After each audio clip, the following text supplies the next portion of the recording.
Et coucou, c'est Mathilde, et Loïc. psychologue scientifique au micro du podcast Le Militant Psy, Le Militant Psy, c'est le podcast qui lit dans tes pensées et qui répond aux questions que tu ne t'étais jamais posées au regard de la société. au travers d'histoires de vie, d'expériences ou de paroles de pros, en solo, en duo, avec des invités.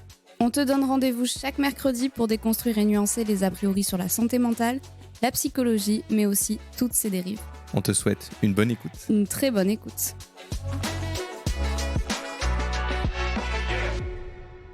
Bonjour tout le monde. Et bonjour. Et aujourd'hui, on est très content de vous avoir avec nous. On pourrait dire quoi là? Vous êtes le matin après... on est un Après des gros mercredi, repas après de des gros fête repas de fin d'année, voilà. J'espère que ça s'est bien passé du coup. Donc vous revenez un petit peu à un moment plus calme. Vous avez vécu énormément d'émotions. Et là, vous vous êtes dit, j'aurais rêvé ne jamais avoir de colère. J'aurais rêvé ne pas être dégoûté. J'aurais aimé ne pas ressentir cette horrible honte. Globalement, dans la vie, il y a plein de gens qui se disent Ah, des fois, j'aimerais pas avoir d'émotions. Qu'est-ce qui se passerait si on n'avait pas d'émotions dans ce monde? Non, on s'est dit, on va vous faire un épisode sur et si t'avais pas d'émotions dans ta vie, qu'est-ce qui se passerait Ouais, finalement. qu'est-ce qui se passe si tu perds une de tes émotions là d'un coup? On te libère de ton anxiété. Je pense qu'il y a des gens qui se disent nickel, tranquille, easy. Alors Franchement, là, moi, j'attends y a ça. aucun problème. Eh ben non. Ça va être horrible. Ce n'est pas possible. Bah déjà, un truc important, on va vous parler d'un truc qui est une fiction. Parce que ce n'est pas possible de ne pas avoir d'émotions parce que les émotions sont normales. En fait, on va déjà répondre en mode si nous n'avions pas d'émotions, nous ne serions pas là aujourd'hui. Et oui, bah déjà, simplement. on pourrait commencer avec ça. Ouais. Nous oui, c'est n'aurions ça, pas en pu fait. survivre en fait. Gardez ça à l'esprit pour tout l'épisode. L'émotion a un rôle adaptatif. Donc ça veut dire qu'elle nous a permis de nous adapter dans l'environnement dans lequel on a vécu, du début de l'être humain jusqu'à maintenant. Elle nous permet de passer à l'action et de prendre les meilleures décisions possibles. C'est ça. On se dirait pas comme ça parce que si t'es un trouble anxieux, du coup ton émotion elle est devenue moins adaptative et c'est pour ça qu'on appelle ça un trouble Voilà, par c'est exemple. ça. Il peut y avoir des émotions trop intenses, exacerbées, tout ça, bien sûr. Mais l'émotion en tant que telle, c'est même ton ami. Ouais, c'est un bijou de technologie. Ouais, c'est un truc qui bijou nous... de technologie, me sort Mais non, mais de mon cerveau, voilà. Non, mais c'est ce qui nous sert. On va en prendre une direct. Là, on y va. Vas-y. Tiens, laquelle on pourrait prendre direct? Ce qui vous intéresse, l'anxiété. Au pif. On y va au comme hasard. ça? Vraiment. Vraiment comme ça. Easy money, quoi. L'anxiété, typiquement, qu'est-ce qui se passerait si on n'avait plus du tout d'anxiété? Est-ce que je peux raconter ma petite histoire? Mais vas-y. Ok. Vas-y. Alors. Depuis le temps que tu as. Depuis le le temps que tu rêves de le raconter. Je crois qu'on a fait ce podcast juste pour cette anecdote. Écoutez-la bien. Gros mytho. Imaginez, du coup, pourquoi? Donc, il y a une théorie évolutionniste, donc c'est-à-dire. Trop d'idées dans ta tête. Donc, c'est une théorie. Donc, quand on dit évolutionniste, en gros, un truc un peu darwinien. Bon, pour les mots compliqués, on arrête. L'anxiété. Donc, une théorie évolutionniste, c'est-à-dire, donc, on a l'anxiété aujourd'hui parce qu'elle nous a permis d'évoluer et de faire face aux changements de notre vie. Imaginez-vous, il y a beaucoup d'années. Tu veux que je fasse les bruits d'oiseaux? On est tout nus dans la forêt. Je peux faire oiseau. Et on est avec nos pots de bêtes et nos lances. Et 2 personnes vont à la chasse. Ça peut être des femmes d'ailleurs, hein, ça on oublie tout de suite, il n'y avait pas que les hommes qui allaient chasser. Mais du coup, 2 personnes. Donc, on part à la chasse. Et puis, il y avait celui qui était hyper relax, zéro anxiété, super tranquille. Il regarde les beaux buissons beaux, il regarde les belles étoiles, parce qu'évidemment, ils ont décidé de partir la nuit. Quelle idée! Il s'y flotte. Donc, ils sont hyper cool, hyper chill. C'est vraiment le gars qu'on a envie d'être son ami. Sans pression. Sans pression. Zéro anticipation. Exact, voilà, c'est important, il anticipe rien, rien. il a peur de lui, rien. Il est bien dans sa vie, quoi. Exactement. Il a peur de rien. Et puis il y a l'autre. Il y a l'anxieux, celui qui... Elle est pas bien, lui. Ouais, celui qui regarde tout, il est à l'affût du moindre bruit. Il est en hypervigilance. il est hyper vigilant, il regarde partout, il est stressé Sur en qui fait. vive, Il est sur sur le qui qui-vive, vive. exactement. Et puis à un moment donné, un bruit dans le buisson. Celui qui a entendu un bruit, il se barre. Il part en courant le plus vite possible au camp. Et puis, il y a celui qui regardait les étoiles, il s'est fait dévorer, déchiqueter par une bête sauvage. Horrible. En rentrant en camp, la personne qui, du coup, est partie et qui a laissé son pauvre ami, il a survécu, en fait. Il a survécu. Il a survécu, le Non, mec. mais il a survécu. Et du coup, il a réussi à échapper à une grosse attaque d'une bête qu'il n'aurait pas pu avoir, qui n'aurait rien servi.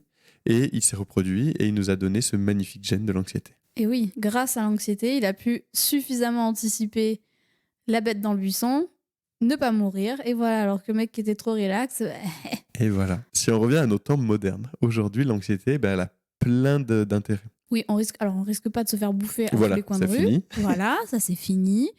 Ceci étant dit, effectivement, elle reste quand même hyper importante pour anticiper et prévenir le danger, en fait. Exactement, c'est ça. Pour nous protéger, en fait. Il y a des moments où c'est hyper adapté, hyper normal, et il faut être anxieux. Il y avait un exemple qu'on avait eu, Excellent. on a eu que mec qui était hyper parlant. Voilà. Charlie, si tu nous écoutes, merci Voilà. pour cet exemple. Et que je donne quasiment systématique parce que pour le coup, je l'ai trouvé hyper adapté, quoi. Mais en gros, si demain, ton enfant, il est censé rentrer à 17h30 et qu'à 17h40, il est toujours pas là, c'est normal que tu t'inquiètes. Alors, c'est adapté parce que potentiellement, s'il est toujours pas rentré, c'est que peut-être il s'est passé quelque chose, on est bien d'accord. Bon, 17h40 Par contre, encore, il peut y avoir un ouais, truc. mais non, mais c'est normal que ça puisse te générer une petite inquiétude, Oui, tu vois, ça, que oui, tu te dises, complètement. bon, ben, je vois qu'il est en retard, enfin, tu vois, là, tu commences un peu Complètement. à t'inquiéter, c'est adapté. Par contre, si à 17h40, tu as déjà déclaré sa disparition, voilà, bah, là, c'est pas adapté. Et à l'inverse, si ton enfant n'est pas rentré et que tu pars à la plage avec Brigitte pour un pique-nique, À 18h. ah bah ça, il faut pas le faire, en fait. Non, Tu ne t'inquiètes pas assez, en fait. Il faut s'inquiéter un peu Voilà. plus. Bah, typiquement, voilà. Sans anxiété, voilà ce qui se passerait, en fait, tout simplement. Oui, si on avait aucune peur, aucune anxiété, eh ben en fait, on n'aurait pas cette capacité de s'inquiéter puisque l'inquiétude, elle est normale, c'est l'inquiétude excessive qui ne l'est pas. Et donc du coup, on n'aurait pas cette capacité de prévention et d'anticipation qui Mhm. peut être nécessaire tant qu'elle est sur des événements réels ou sur des événements sur du très court terme. À partir Exactement. du moment où c'est sur du trop long terme et que c'est hypothétique éventuel, là, effectivement, c'est plus adapté. Mais c'est hyper important. Complètement, voilà, c'est ça. C'est, encore une fois, quelque chose qui nous protège. Alors, c'est vrai que quand on souffre d'un trouble anxieux, quand on est très anxieux, on l'oublie. Le but des thérapies, c'est de revenir à cette émotion qui nous protège et pas celle qui, du coup, nous impacte notre qualité de vie. Mais l'enlever complètement. Donc, si vous arrivez en thérapie en disant « je ne veux plus jamais ressentir d'anxiété », aucun thérapeute ne vous le proposera. Et s'il vous le propose, vous partez. Hein, Oui, il ne faut pas le parce que faire, ça. même nous, bah, en fait, on ressent de Je suis anxieux, l'anxiété. ouais. Il y a des fois, on est anxieux, et des fois, c'est pas OK si c'est handicapant, source de souffrance au C'est ça. quotidien, que ça altère votre qualité de vie, votre qualité de sommeil. Si ça vous prive de liberté. Voilà, si c'est là que ça devient handicapant. Mais sinon, en fait, c'est hyper normal d'éprouver de l'anxiété. Et j'aime bien faire cette petite métaphore aussi que je trouve assez parlante. Si vous prenez un détecteur de fumée, Mhm. par exemple, on est d'accord que ce détecteur de fumée, il est réglé pour sonner s'il détecte de la fumée. Et C'est donc, ça. s'il détecte un feu, c'est ce qui va vous permettre du coup de prendre la fuite Mhm. et de vous sauver la vie. Par contre, admettons, ce même détecteur de fumée, je prends un stylo entre mes mains. Il se dit, oulala, là là, ça, c'est peut-être une cigarette. Elle va peut-être être allumée. Oh purée, si à l'intérieur, il pourrait donc peut-être y avoir un incendie parce qu'elle a peut-être une cigarette entre les mains et qu'il se met à sonner. C'est toujours normal qu'il sonne. Il est persuadé d'avoir détecté un danger. Mais par contre, c'est plus adapté parce que là, il sonne pour un stylo. Et en fait, c'est exactement ce qui se passe dans les troubles anxieux. C'est normal que vous puissiez éprouver de l'anxiété puisque votre cerveau, il est persuadé, lui, qu'il a, il a Ouais, c'est détecté ça. un danger. Par contre, c'est plus adapté parce que il se met à sonner pour des dangers qui sont soit hypothétiques éventuels qui n'existent pas et qui n'existeront peut-être jamais, soit il va vous figer, il va vous empêcher de passer à l'action et donc il va vous empêcher de régler des problèmes Complètement. actuels et réels. Et d'ailleurs, tu parles du coup d'un exemple qui est important, c'est que tous les comportements que vous avez, même si vous les trouvez excessifs aujourd'hui, au niveau donc par rapport à votre anxiété, ils vous ont servi à un moment donné. Parce que Oui. l'anxiété, c'est un rôle adaptatif. Donc les comportements que vous avez là, souvent ça va être des comportements d'évitement, des choses comme ça, ils ont vraiment servi à un moment donné dans votre vie. Aujourd'hui plus, parce que vous êtes dans un contexte différent, mais à ce moment-là, ils étaient fonctionnels. Et ça, pour tous les comportements problématiques qu'on peut avoir, ils ont été fonctionnels à un moment donné. Et donc l'idée, et d'ailleurs c'est l'idée de toutes les psychothérapies, ce n'est jamais de supprimer une Jamais. émotion, mais plutôt d'augmenter sa tolérance à C'est vivre ça. cette émotion-là et de réadapter des comportements non pas guidés par l'émotion, mais davantage guidés par un cerveau un peu plus rationnel, c'est-à-dire voilà. Ses envies, ses besoins, ce qu'on veut faire. Voilà, exactement. Mais du coup, alors là, on parle de l'anxiété, enfin la peur, c'est pareil. Hein, Et alors si ouais, t'as pas de peur, la peur elle va être juste un peu différente parce que c'est pas du coup l'anticipation d'un problème, mais plutôt donc en gros, si pour vous faire un exemple, si vous êtes dans la forêt la nuit, se dire qu'il va y avoir peut-être quelqu'un qui pourrait nous faire du mal ou il pourrait y avoir une bête sauvage, tout ça. Là, on est dans de l'anxiété, on anticipe. Par contre, si on voit un gros ours, là, vous allez sentir la peur. Là, c'est le moment où il y a un signal qui vient vous déclencher la peur. Ça, c'est la différence Si t'es entre face à un l'anxiété et chien la peur. qui te grogne et qui est prêt à te bouffer, t'as peur, c'est normal. Si t'es chez toi et que t'as peur qu'il y ait potentiellement un chien qui te grogne, Ça, c'est l'anxiété. ça, c'est l'anxiété. Voilà. Donc, la peur, pareil. À imaginer, vous êtes dans la forêt, dans le noir, vous voyez cet ours et vous n'avez pas peur. Et vous êtes là en mode chill. Tout va bien se passer. Bah non. Et ben, ça s'est bien passé qu'une seule fois. Dans cette forêt. Tu peux le faire, mais qu'une fois. Voilà, c'est ça. Tu peux rencontrer une fois un ours. On avait fait un épisode sur la patiente HM. Enfin, pas un épisode, une vidéo sur la patiente HM. Donc, la patiente HM, c'est une personne. Donc, la peur, elle est centrée. Alors, c'est un peu plus complexe que ça, mais il y a 2 endroits dans le cerveau qui viennent être, enfin, qui sont responsables des émotions et notamment de la peur. Donc, on a 2 amygdales dans le cerveau. Donc, c'est pas les amygdales de la gorge, c'est 2. Bon, on va schématiser, c'est 2 boules. Voilà. Oh, c'est presque pareil. Dans les côtés. Donc, elle a subi une opération qui a causé une ablation de ces deux zones. Et du coup, plus de peur. Mais elle ne savait plus ce que c'était la peur, elle ne se souvenait plus des moments où elle avait peur, et surtout, elle n'avait plus peur. Et elle arrivait même plus à identifier la peur chez les autres. Ah oui, il y avait aussi un défaut d'identification. C'est ça, Donc, c'était, on pourrait se dire cool, du coup, elle n'avait plus peur de rien, tout était cool. Mais en fait, elle s'est mise dans des situations à risque, en fait, tout simplement. Oui, pour sa santé physique et psychologique. Hein. Bah, typiquement, elle raconte l'histoire. Alors, je ne sais pas si c'est romancé ou pas, mais donc, elle est dans un parc, et quelqu'un qui veut lui prendre son portefeuille et elle la menace d'un couteau. Et en fait, elle n'a pas du tout eu peur. Elle lui a dit bah non, pourquoi je ferais ça, je comprends pas. Et donc, elle a commencé même à essayer de le castagner en plus. Et le mec a été déconcerté, il est parti. Mais du coup, voilà, la peur aussi peut nous protéger. On a très centré sur l'anxiété et la peur, mais globalement, toutes les émotions ont un sens et un objectif. Ouais, et c'est ça qui est fou, parce que souvent, l'anxiété, c'est vraiment une émotion qu'on retrouve dans la majorité des troubles émotionnels, on va dire ça comme ça. C'est-à-dire vraiment une émotion qui peut souvent poser problème et être vécue de façon très intense par beaucoup de personnes. Mais on a plein d'émotions et toutes ces émotions-là, elles ont un sens et un objectif. La colère, par exemple, c'est une émotion qui, quand on la ressent, qui vient signifier chez toi que, en fait, soit c'est une situation d'injustice, soit ça a touché à des valeurs. En tout cas, ça montre que là, il y a une situation qui est en train de se passer dans laquelle c'est pas OK pour toi, en fait. C'est-à-dire que soit il y a un truc au niveau de l'intégrité aussi, tu sais, soit tu te sens pas respecté, il y a des valeurs qui sont touchées, et donc c'est ça qui génère de la colère. Et cette colère, elle est hyper adaptée, notamment pour faire respecter ses droits, se faire respecter en tant qu'individu, en tant qu'être humain, et surtout aller vers des situations qui sont justement plus alignées avec nous. Donc ça typiquement, la colère, elle est super pour ça. Après, bien évidemment, il y a des personnes qui ont des problèmes de gestion de la colère. Et donc pareil, ça c'est à travailler. On ne pourra pas supprimer la colère parce que la colère, c'est une émotion ultra saine, pas du tout valorisée dans nos sociétés, mais qui est hyper saine en fait. C'est une émotion saine, voilà, c'est ça. Et c'est pour ça, c'est important aussi de ne pas, par exemple... stopper cette colère trop vite aussi chez les enfants, tout ça, c'est un moyen d'expression, c'est un moyen de se faire comprendre, c'est un moyen aussi d'obtenir ce qu'on veut quand on se sent lésé ou quand on n'a pas obtenu ce qu'il faut. Partez du principe qu'une émotion, c'est vraiment une boule d'énergie qu'on aurait dans le corps.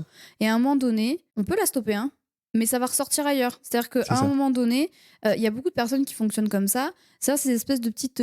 j'appelle ça, moi, des petites marmites de lait. Je les appelle mes marmites de lait, mes patients, des fois, comme ça. C'est vraiment une petite cocotte que tu mets sur le feu, tu fermes le couvercle, t'augmentes le feu. Ça déborde pas de suite, mais ça débordera un jour. C'est-à-dire que les personnes qui disent, par exemple, qui n'expriment jamais rien et qui finissent à un moment donné par péter les plombs, elles finissent dans cet état-là d'intensité émotionnelle. Pas parce que, souvent pour des situations en plus un peu plus anodines, etc. Donc ça peut sembler excessif. Oui, en plus, c'est mais ça. En fait, c'est qu'on se rend compte que ça fait déjà en fait, un sacré paquet bout de temps qu'elles n'ont pas exprimé. Mais en fait, une émotion, si tu l'exprimes pas, elle, de toute façon, elle finira par sortir. Et ça explique aussi les personnes, tu sais, il y a beaucoup de personnes qui sont gênées parce qu'elles pleurent beaucoup. Dès qu'elles expriment quelque chose, elles se mettent à pleurer. Et en fait, ça pareil. C'est pas parce que globalement tu pleures. Comment dire ça ? Pour te reprendre ce que tu dis, effectivement, on parle des émotions, mais les sensations et physiques et les manifestations de ces émotions sont également normales et s'accompagnent l'émotion. Elles vont permettre plein de choses. De décharger l'émotion, de nous préparer à l'attaque ou à l'action si on est sur une peur ou de l'anxiété, de montrer à l'autre qu'on est en colère et que là, c'est peut-être le moment de s'éloigner et de pas s'approcher. D'ailleurs, naturellement, on va pas aller proche d'une personne qui est en colère parce qu'il y a des signes qui montrent que... Pour les personnes qui ont souvent tendance à pleurer, et oui, je pleure souvent pour rien. En fait, c'est pas pour rien, c'est que si tu passes ton temps à ne pas exprimer et à garder pour toi, en fait, tu peux te sentir un petit peu à fleur de peau au bout d'un moment parce que les émotions, de toute façon, elles finiront par sortir. Et c'est ce qui me fait aussi penser au concept de l'hypersensibilité, où tu vois, toutes ces personnes qui se sentent un peu hypersensibles, en fait, on va se rendre compte que... Alors, il y a plein de choses qui peuvent expliquer une hypersensibilité, mais majoritairement, ce qui peut aussi l'expliquer, c'est justement le fait de ne jamais exprimer ce que tu ressens. Ouais. Et du coup, quand ça va s'exprimer, ça va être vécu de façon très, très, très intense. Alors, on fera un épisode sur l'hypersensibilité, si vous voulez, pour vraiment plus détailler. Parce il y a plein de vidéos sur nos chaînes aussi dessus. Là, c'est dit rapidement parce que c'est pas le sujet, mais en tout cas, ça peut aussi ramener à ça. Si vous vous sentez hypersensible, parfois, en fait, il faut peut-être aller checker du au côté niveau des émotions. de comment on gère on gère ses émotions. Enfin bon, globalement, il faut partir du principe qu'il y a des émotions qui sont agréables et d'autres non. Qui sont agréables ou désagréables. C'est pas positif ou négatif. En fait, typiquement, la colère, c'est pas une émotion négative. C'est une émotion qui est pas hyper agréable, tout comme l'anxiété, etc. Mais c'est pas négatif dans le sens où elles sont utiles. Donc on peut pas dire que ça c'est des émotions cool et ça c'est des émotions bien et ça c'est pas bien de le ressentir. Parce que c'est vraiment vu comme ça dans nos sociétés. Oui, en fait, il faudrait toujours être heureux. Faudrait pas être moi, j'ai une patiente qui m'a dit ça la dernière fois. Je veux éliminer ma colère, je voudrais jamais être en colère. Et du coup, le résultat, c'était plutôt qu'elle gardait sa colère en elle parce qu'elle la ressentait, parce qu'elle est naturelle, on peut pas l'enlever. Et ça fait des dégâts en fait, parce que c'est violent. L'émotion, voilà, comme tu disais, c'est une boule d'énergie, ça va durer 2 minutes, il va y avoir des variations physiologiques, biologiques, comportementales énormes. Et en fait, il faut que ça sorte, quoi. Et quand ça dure, c'est qu'il y a quelque chose qui la maintient aussi. Parce qu'une émotion, ça monte et ça descend. C'est censé, ça passe toujours. Et si ça passe pas, ça veut dire qu'il y a des comportements et des choses qui vont maintenir en fait le niveau émotionnel. Mais être en colère tout le temps, ou une situation, être en colère tout le temps, être anxieux tout le temps, etc. C'est pas normal. Ça pour le coup, ça veut dire qu'il faut aller checker. Mais du coup, tout comme, vu que c'est des émotions agréables, désagréables, partez du principe qu'il n'y a pas d'émotion agréable sans émotion désagréable. C'est ça. Et il n'y a pas d'émotions qui vous veulent du mal. Exactement. Vous êtes en capacité d'éprouver de la joie parce que vous êtes aussi en capacité d'éprouver de la tristesse, de la colère, etc. Et voilà, et c'est un exemple que je donne souvent parce qu'il est assez parlant, mais on se sent en vacances parce qu'on travaille. Tu vois ce que je veux dire ? Oui, c'est vrai. Si tu travaillais jamais, tu te sentirais pas en vacances. Tu vois ce que je veux dire ? Donc, c'est pareil pour les émotions, en fait. Tu ressens de la joie parce que tu es aussi en capacité de ressentir de la tristesse. Complètement. Par exemple, en tout cas. Oui, c'est un exemple. Non, mais bien sûr. Si on passe à d'autres émotions, on parle beaucoup des émotions, alors pas que, mais il y a 7 émotions primaires, donc on en a fait quelques-unes, et on va en passer sur une autre, c'est le dégoût. Alors l'anxiété n'est pas une émotion primaire, mais bon, voilà, on passera sur ça. Le dégoût maintenant. J'ai un petit fun fact sur le dégoût. Est-ce que vous savez que le dégoût, c'est appris le dégoût ? En gros, vous savez, il y a des gens qui adorent l'odeur de l'essence. Mais parce que dans sa famille, certainement, les gens aiment l'essence. Ou on lui a pas dit « Ah, mais non, ça pue l'essence ». En fait, on est dégoûté des choses parce qu'on nous a appris à être dégoûté. Oui, mais il y a des dégoûts innés. Voilà, sauf pour un truc. On a déjà parlé, je crois, de ça. C'est le caca, bien sûr, mesdames, messieurs. Parce qu'il faut pas manger son caca. C'est ça. À part pour ça, mais sinon, et peut-être le vomi aussi. Parce que pareil, c'est quelque chose qui sort du corps. Ah, désolé pour tous les... Ah oui, désolé, on y va là, boum là. Moi, j'adore parler de caca en plus. Oui, bon, écoute. Donc ouais, c'est un truc appris. Bon, ça voilà pour le caca. Mais si on vous dit, si on dit à un enfant depuis le début jusqu'à la fin de sa vie, je sais pas moi, le coussin c'est dégoûtant, c'est dégueulasse, et il va y avoir une réaction de dégoût. Le dégoût tellement chiant à prendre en charge en thérapie, en plus, par contre. C'est une émotion qui est un peu... C'est dur à éteindre. Ouais, un peu parce que c'est beaucoup de conditionnement, du coup, en fait, mais des conditionnements bien ancrés.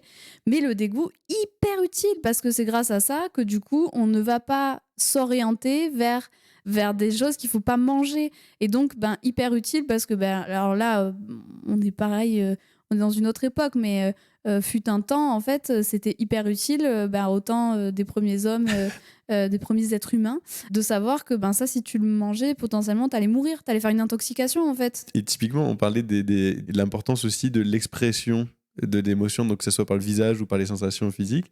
Quand on voyait notre poteau manger le champignon et qu'il faisait une horrible tête et qu'il vomissait, bah, ça permet de se dire, ce champignon, je crois qu'il faut pas le manger, Il quoi. a pas l'air super beau. Je vais peut-être pas le goûter.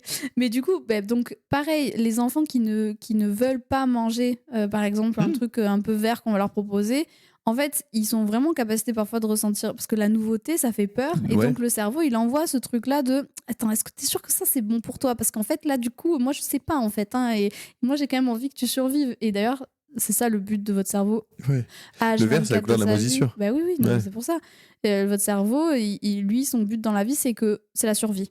Donc, il va tout mettre en œuvre pour que vous puissiez vivre le plus longtemps possible C'est et ça. dans les meilleures conditions possibles. Bon, bah alors nous, on sait que les petits pois, c'est pas mal. Mais par exemple, un enfant, quand il voit l'espèce de petite boule verte, là, il se dit, mais quel est ce truc, C'est ça. en fait? D'où l'importance, du coup, si vous voulez faire manger de tout à vos enfants, de manger, vous, de tout, et lui montrer, lui dire, ah, mais c'est hyper bon, moi j'adore, et tout ça, et puis proposer, goûter. Ça ne marche pas Et- toujours. Hein. Ouais, il faut proposer, voilà, c'est Il faut ça. y aller plusieurs fois, des Et fois. puis à force de Il faut présenter, pas au bout d'un forcer. moment, il va y avoir l'envie de goûter, de tester. Et c'est comme ça que ça se fait. Et oui, on Mais force pas, ne oui. force Ça jamais, marche de toute pas. façon, on ne force jamais les gens de base. Hein. Voilà, c'est le consentement. Mais du coup, on ne force pas les enfants à manger. Ça, c'est rédhibitoire. Donc voilà, dégoût. Bah, encore une fois, on peut pas se passer du dégoût, même si des fois on aimerait s'en passer. D'ailleurs, il y a eu les fêtes. Allez, je vous en dis pas plus pour certains qui se reconnaissent. Mais on pourrait passer juste avant de passer sur des émotions socialement induites, sur la joie. Ça paraît évident, mais la joie aussi, c'est hyper important. Si on n'avait pas de joie, qu'est-ce qui se passerait? On serait triste. On n'a pas parlé de la tristesse encore. Oui, Mais il faut qu'on en parle de la tristesse. Mais donc, tiens, on va pouvoir en parler après. Mais la joie, ça nous permet de vivre ensemble, de partager des moments ensemble. C'est ce qui nous permet de nous sociabiliser ensemble. c'est ce qui nous donne sentiment de connexion Exactement. aux autres, qui est hyper important. C'est ça. Hormonalement parlant, la joie hyper intéressante. Hein. Bah oui, D'ailleurs, ça quand aide on bien. est, quand c'est la tristesse qui est prédominante, on voit même qu'au niveau du cerveau, il y a des changements. Hmm. Donc la joie, bah, c'est un moteur en fait Ouais, aussi. C'est complètement. ça qui nous donne l'envie de vivre. C'est ça. Mais globalement, heureusement qu'on a des émotions dans le sens où, de toute façon, une vie sans émotions serait pas trop d'intérêt. Là, Enfin, vous voyez, on en est fait, en train de c'est vous là, dépeindre enfin, un tableau non, terrible. mais enfin, t'as pas d'émotion, c'est quoi l'intérêt de vivre? Tu ressens rien. Ouais, c'est le propre quoi des êtres vivants. Tu ouais. vois, genre, ça n'a aucun sens. C'est ce qui sépare l'homme de la machine, finalement, Mathilde, c'est ça? Non, mais Mais oui. tu vois, Non, mais oui. ça n'a aucun sens. Genre, tu ressens rien. Bah, c'est quoi l'intérêt? Et en fait, c'est ça, la joie, c'est un moteur dans la vie parce que, parce que c'est agréable déjà, mais parce que il y a tellement d'émotions, parce que là, on vous parle des émotions primaires, mais il y a des petites nuances à chaque fois, hein, mais il y a tellement d'émotions qui découlent de la joie à différents degrés, différentes nuances. Je fais juste une petite parenthèse, parce qu'on n'arrête pas de parler des émotions primaires sans rien en dire. Donc, les émotions primaires, il y en a 7.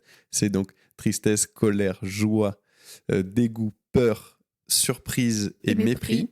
Donc, ces émotions-là, en fait, on les a tous de manière universelle et on est en capacité de manière universelle, sauf difficulté particulière, de reconnaître facialement. Vous avez dit ça? Ouais. Oui, on reconnaît sur les visages ces émotions-là. Voilà, c'est en une émotion gros, primaire. quel que soit l'endroit où tu vis, ta culture, la façon dont tu as été éduqué, etc., normalement, tu es censé avoir cette émotion-là de base dans ton cerveau. Quoi. Voilà, tout simplement. Mais du coup, la tristesse, voilà, donc, hyper utile aussi. Bah ouais, complètement. Hyper important, ça permet aussi de se recentrer sur soi à des moments quand ça va pas, quand il y a quelque chose qui nous chagrine, quand c'est pas ok. En fait, ça nous permet de nous recentrer, de vraiment tourner notre attention vers nous-mêmes et d'essayer de comprendre et de trouver ce qui convient pas ou de se reposer. Elle est hyper utile en fait pour remettre en place des solutions face à des changements et du coup faire face à des situations parce que c'est ce qui différencie d'ailleurs ce qu'on appelle le petit coup de blues de la dépression. Oui. La dépression, ce n'est pas fonctionnel et ce n'est pas aidant et c'est une pathologie. Mais par exemple, quand on a des moments de déprime, ça arrive à tout le monde. On rappelle que l'humeur humaine est variable et que n'importe qui peut être amené à ressentir un petit coup de déprime. Voilà, de la déprime. La petite déprime, le petit coup de blues que tu ressens comme ça, qui est passager, qui ne dure pas, il est hyper important parce que c'est dans ces moments-là que tu vas pouvoir remettre des choses en place dans ta vie, dans ton quotidien, pour justement revenir vers quelque chose de plus stable pour toi et de plus aligné, etc. Donc, pour trouver des solutions, la tristesse, elle est hyper fonctionnelle. Elle est hyper importante aussi dans nos étapes de deuil. C'est ce qui va Oui. nous permettre aussi de passer... Dans les ruptures, ouais. dans n'importe quel changement, en fait, on peut se sentir triste quand on déménage, quand on change de travail, parce que c'est vraiment cette tristesse-là qui va nous permettre de faire le point sur soi, Mhm. ouais, et de remettre en place des choses. Donc pareil, hyper important, la tristesse, parce que si on n'était pas en capacité d'être triste, on serait peu en capacité de faire face au changement, C'est ça. peu en capacité aussi de se lier aux autres, parce que malgré tout, bah, tu parles du deuil, en fait c'est hyper normal et adapté d'être Ouais, bien ultra sûr. triste quand tu perds quelqu'un, Et quoi. si tu étais le seul à pas avoir de tristesse, quand on a vécu des dépressions, on aimerait ne plus jamais être triste. Si tu étais le seul et qu'effectivement tu es dans un moment où il y a un deuil, ben, ça va être problématique pour être en lien avec les autres, pour comprendre l'autre Mm, mm, mm. pour te connecter à l'autre. D'ailleurs, en parlant de les autres. On a deux émotions qui sont socialement induites, Ouais, qui sont la honte et la culpabilité, complètement. qui sont des émotions difficiles à vivre, notamment la Ouais. honte, où vraiment, vraiment, ça fait partie des émotions, je pense, les plus désagréables en termes de sensations physiques. Enfin, vraiment, c'est des émotions qui chauffent, La quoi. honte, ouais, c'est horrible. Ah, C'est le c'est fait horrible. on a envie de se cacher, d'être tout petit, de ne plus exister, quoi. Oui, c'est la mort sociale, quoi, la Ouais, honte. c'est ça. En fait, il faut partir du principe que, pareil, tout a une origine, mais ça vient vraiment de là, autant des premiers êtres humains. Si tu étais un être humain qui n'appartenait pas à un groupe, Ouais. qui était seul, c'était la merde pour toi. Ah ouais, Et complètement. donc, On est- la honte, c'est vraiment une émotion qui vient te dire réadapte-toi, parce qu'il faut que tu continues d'appartenir, d'avoir un sentiment d'appartenance, qui est d'ailleurs un besoin fondamental Mhm. chez l'être humain, parce qu'on est des êtres sociaux et qu'on a besoin d'appartenir à un groupe, on a besoin d'appartenir à quelque chose, en fait. On Et est donc des cette animaux sociaux, émotion-là, voilà. ouais, cette émotion-là, elle vient te remettre dans le moule. C'est un peu dur dit comme ça, mais c'est vraiment ça. Oui, c'est ça. C'est-à-dire qu'elle vient te dire, là, attention, si tu fais ça, tu risques d'être exclu, Mm. tu risques d'être rejeté. Être exclu, rejeté, pour le cerveau, ça peut être vécu comme quelque chose de terrible, parce que fut un temps, Être seul, ça mettait en jeu la survie, en fait. et même d'ailleurs toujours aujourd'hui, hein, la solitude forcée, c'est un des points où il faut être très vigilant en tant que thérapeute, parce que c'est un vecteur de psychopathologie assez intense. Oui, et Du ça coup, on pense à augmente vous. le risque Ouais. suicidaire aussi, Ouais. énormément. Une petite pensée, du coup, toutes les personnes qui ont été seules pendant ces périodes-là aussi. Et on vous envoie un peu d'amour. Mais du coup, voilà, ces émotions donc socialement induites, c'est ça, elles nous permettent d'intégrer les normes sociales, en fait. Du coup, de pouvoir réussir à bien se comporter, entre guillemets, hein, on va nuancer ça, mais de bien se comporter dans la société dans laquelle on est, et du coup, d'évoluer avec les autres. Et, c'est pour ça que, par exemple, le mépris, c'est une émotion qui sert à ça aussi, à pouvoir comprendre quand on sort un peu du cadre. C'est grâce à ça qu'effectivement, au cinéma, tu fais pas du bruit et que tu sautes pas sur les sièges. Normalement. Normalement. C'est grâce à ça que tu sais comment te comporter un peu dans certains milieux et puis dans d'autres. Et voilà, c'est une émotion qui permet de vivre ensemble. Et la culpabilité a ce même but, qui est de te réajuster face à quelqu'un quand tu as fait n'importe quoi, entre Ouais, c'est guillemets. ça. Si tu as fait du mal à quelqu'un, par Quand exemple. tu as fait du mal à quelqu'un, c'est ce qui va te permettre, du coup, d'aller chercher. Alors, son pardon, c'est un peu galvaudé, j'aime pas trop ça, Non, mais mais disons qui va te permettre de te réajuster face à C'est la ça. relation, pour préserver la relation, puisque on est toujours dans un but de maintenir des liens sociaux qui sont essentiels dans la bonne constitution d'un être humain. Cette phrase était incroyable. C'est ça. Mais donc voilà, après, comme toutes ces émotions et comme toutes les émotions d'avant, même les émotions socialement induites peuvent, dans l'extrême, être problématiques, parce Oui. qu'effectivement, elle va trop nous conformer et du coup ne plus être qui on est. Elle va. Si tu culpabilises tout le temps, à voilà, chaque c'est fois ça. que tu fais quelque chose, et que tu es à l'affût des moindres signaux qui feraient Mhm. que là, tu as fait quelque chose de mal, bah pareil, c'est plus C'est adapté. ça. En fait, c'est toujours une histoire de continuum, De finalement. flexibilité, des choses comme ça, d'adaptabilité aussi en fonction des situations et des choses comme ça. Pareil, si t'es méprisant tout le monde, si tu trouves tout déviant chez les autres, bah, ça va être difficile pour toi d'être en lien avec les autres, parce que on est tous un peu différents, on n'est pas tous les mêmes curseurs. Et Oui, c'est pour ça que c'est globalement hyper important d'augmenter sa tolérance tout court. ouais, c'est ça. Ta tolérance à vivre les émotions, ta tolérance à vivre avec les autres, ta tolérance à accepter la différence. Tes tolérances à vivre les émotions des autres, enfin à voir les Ouais. émotions des autres. Et tout ça, Parce effectivement, qu'on est tous différents, ouais. ouais. Et c'est un vrai apprentissage, ça prend du temps. Les émotions, il y a énormément d'études maintenant aussi dessus, parce que Mieux gérer ses émotions permet aussi de ne pas développer certaines psychopathologies après par la suite. Ça permet aussi de ne pas se sentir dominé ou gêné par ses émotions en fait au quotidien. Et c'est un vrai apprentissage et ça peut prendre du temps. Et vraiment, là, on vous invite à aller voir des professionnels qui sont qualifiés et qui connaissent bien ce genre de choses parce que ça change des vies, quoi. Hein. En fait, c'est juste que les émotions, c'est un peu qui tout double. C'est à la fois ta plus belle liberté et à la fois ta plus grosse prison, si jamais elles sont envahissantes et que tu n'arrives plus à les tolérer. C'est-à-dire que quand tu fais avec tes émotions, que tu acceptes tes émotions et que tu sais que c'est un mauvais moment, parce que parfois c'est des mauvais moments, hein, mais ça passe, que ça veut rien dire forcément de la réalité, que ça vient dire des choses de toi, mais pas forcément des choses de la réalité, tu peux tout faire. Complètement. Tu peux tout vivre, c'est ça en fait, parce Ouais. que nos plus gros barrages à vivre notre vie, c'est notre façon de tolérer nos émotions. Et on parle pas de gestion, enfin, on parle Ouais, de non, moins c'est en moins vrai. de gestion émotionnelle, parce que dans la gestion, on est encore sur un truc où il faudrait les gérer, les machins et tout ça, mais plus dans la tolérance, parce que, en fait, il faut partir du principe que toute ta vie, tu auras des émotions. En fait. C'est ça. Toute ta vie, tu Ouais. vivras des émotions. Par contre, c'est plus comment Comment on tu s'y vas les adapte, vivre et ouais. surtout comment tu agis face à elles. Mm. Aujourd'hui, nos émotions, elles nous aident à nous adapter, mais pour autant, elles ne doivent pas guider toute notre vie. C'est ça. Et c'est toujours cette question-là de quand tu prends une décision, quand tu fais quelque chose, qui prend cette décision? Est-ce que c'est toi, en tant que personne, ou est-ce que c'est ton émotion? Complètement. Du coup, les points clés à retenir de cet épisode, tu dois retenir que certaines choses, c'est ça. Tu es normal, quoi qu'il arrive, même si ton émotion elle est intense ou qu'il y a une psychopathologie, tu es normal. Parce que la situation dans laquelle tu es a une histoire, a une explication et t'a servi à un moment donné. Donc, tu es normal. Comme le petit détecteur de fumée, normal Voilà, c'est qu'il ça. se mette à sonner. Il y a des choses à faire. Ça se travaille, ça se prend en charge. Ça se prend bien en charge. En vrai, aujourd'hui, plus on prend tôt les choses, si on se dirige aussi vers les psychothérapies qui ont montré une efficacité, si voilà, on ose demander de l'aide, ça va vite. On peut vraiment vite se trouver des nouvelles solutions et changer des choses. C'est un épisode aussi pour vous montrer qu'il y a de l'espoir si vous vivez des choses complexes, que vous n'êtes pas une personne complètement cassée et qu'on peut rien faire pour vous, c'est pas vrai. Ah Voilà. non, mais alors là, moi, si vous avez besoin d'être rassuré, sachez que bon, je suis psy, mais j'ai déjà eu un trouble panique, j'ai déjà eu un TAG, donc un trouble Ouais. anxieux généralisé, j'ai un TDAH, j'ai eu quoi? J'ai eu un peu d'anxiété sociale. Ouais. Bon, bref, voilà. Hein. Moi, j'ai eu une vraie. Voilà, j'ai passé par des. Voilà, où la honte était invivable pour moi et où justement, elle Oui, t'as était une plus du tout grosse fonctionnelle. Moi, j'avais une anxiété très belle sociale, anxiété sociale.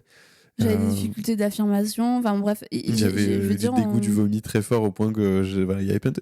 Et ça, ça se travaille. Moi, aujourd'hui, on est chill face à ça, on est tranquille, on est tolère. Et, après, il y a des et elle guide moments, plus des nos vies. périodes, en fonction des situations, des périodes de ta vie, des fois, tu as des petites résurgences de petits trucs comme ça, Ouais. là, qui viennent te remettre un peu au charbon. Mais globalement, une fois que c'est pris en charge et que tu comprends la mécanique, en fait, que tu comprends comment fonctionne ton cerveau et que tu prends confiance aussi en tes capacités à mettre en place des solutions, que qu'on prend confiance en tes capacités à vivre tes émotions, parce que Oui. tu es fait pour ça, tu es C'est fait ça, pour tu vivre tes peux émotions. le faire. Ouais. Donc tu es en capacité. Ce qui fait qu'aujourd'hui, probablement, tu n'arrives plus à les vivre, c'est que tu t'empêches de les vivre. Et en fait, c'est vraiment le paradoxe de l'être humain, c'est que moins tu vis tes émotions, plus tu les vis. Plus tu vis tes c'est vrai. émotions, moins tu les vis. Le prix à payer de mieux tolérer ses émotions, c'est d'apprendre à les vivre. Mais c'est comme les vaccins ou tu sais, les allergies, quoi. C'est-à-dire Oui, que c'est comme le médicament que tu prends pour les acariens ou des choses comme ça. oui, Quoi. voilà. plus tu t'exposes à l'élément allergène, moins tu es allergique. Voilà. Moins tu t'exposes à l'élément allergène, plus tu es allergique. Ou les vaccins, quand tu t'exposes au virus, Ouais. et du coup, tu augmentes ton corps fabrique ton corps augmente sa tolérance à affronter le virus. C'est pareil avec les émotions, en fait. C'est-à-dire que plus tu acceptes volontairement et consciemment et dans le consentement de vivre tes émotions, pas des trucs un peu surprises, tu vois, plus tu vas faire de nouveaux apprentissages et donc augmenter ta tolérance à vivre ces émotions. Complètement. Comme ça, voilà, l'intolérance à la détresse, tout ça, c'est des processus qu'on retrouve dans plein de psychopathos. Et c'est vraiment le fait de ne plus tolérer d'être dans l'inconfort émotionnel et donc de tout éviter pour ressentir le moins de choses possible, en fait. Je pense que c'est une belle conclusion. Une belle conclusion positive aussi pour rappeler que vos émotions, ne leur faites pas la guerre, faites plutôt la guerre à ce qui vous empêche de vivre la vie que vous avez envie de mener. Et il y a des solutions, parce que tout à l'heure, je faisais la liste de mon DSM. Non, mais j'en rigole, mais parce qu'en fait, il n'y a pas de honte. Non, c'est ça, il n'y a c'est pas ok. de psychophobie à avoir. Non. On est tous amenés à vivre à un moment donné parfois et à développer des apprentissages qui sont dysfonctionnels, parce qu'on va désacraliser un peu ces termes. Ce sont des apprentissages dysfonctionnels. Il y a des choses dans le cerveau qui se passent, etc. Moi, aujourd'hui, je n'ai plus de troubles anxieux généralisés, je n'ai plus de troubles paniques, je n'ai plus d'anxiété sociale. J'ai encore des petits trucs à travailler là-dessus, je pense. Sur la honte, un peu, ouais. Ouais, sur la honte, je pense. La honte. Mais c'est possible de se sortir de ça. Et vraiment, soyez indulgents avec vous, mais prenez soin de vous, quoi. Allez voir des gens bien qui vont vous aider, parce qu'il y a vraiment des solutions, et c'est vraiment vraiment des solutions pour bien vivre ces émotions qui sont nos amis. Complètement. Et si vous n'aviez pas de difficultés, que vous aviez du mal à comprendre les autres aussi qui pouvaient ressentir des difficultés, ben voilà, ça vous permettra peut-être, j'espère aussi, de remettre un peu ces choses-là en question et de mieux comprendre l'autre, et du coup d'être plus tolérant, tout simplement. C'était un épisode animé, mais qu'on a adoré, vous faire et vous présenter. Je pense que ça pose les bonnes bases, même pour plein d'autres en vrai, épisodes. Oui, ça pose des bases importantes. Les émotions, en fait, ça guide à peu près tout. Et en fait, c'est la base sur laquelle on va consulter. C'est qu'en général, on est trop triste ou trop anxieux ou trop en colère, ou tu vois. Donc, je pense que c'était important. Puis surtout, ça vous permettra de ne pas acheter des choses qui vous vendent une gestion émotionnelle et des trucs comme ça. Oui. Il faut des choses qui visent à mieux tolérer. Et pas des choses qui visent à être dans le déni ou dans la suppression, ou au contraire et c'est pour ça, j'espère que vous comprenez mieux pourquoi tout ce qui est positivité toxique, il faudrait être joyeux tout le temps. Non, ce n'est pas possible. C'est du bullshit, tout ça. C'est ça. Parce que c'est même pas physiologique, quoi. C'est-à-dire qu'à un moment donné, c'est à côté de la plaque. Ouais. Donc, on espère que ça vous aura permis tout ça. Je vous souhaite une bonne... C'est bientôt la nouvelle année. Non, pas encore. On se voit l'année prochaine. Oh, la blague, je l'ai placée. Oh là, tu as fait la blague. Donc on se dit à l'année prochaine. Et voilà, merci pour tout, merci pour vos écoutes. Merci pour votre confiance. Et puis à très bientôt. Merci et aussi. Vivez bien vos émotions. Puis merci Alice pour le montage de cet épisode. Oui, merci Alice. Et à bientôt. À mercredi prochain. Au revoir.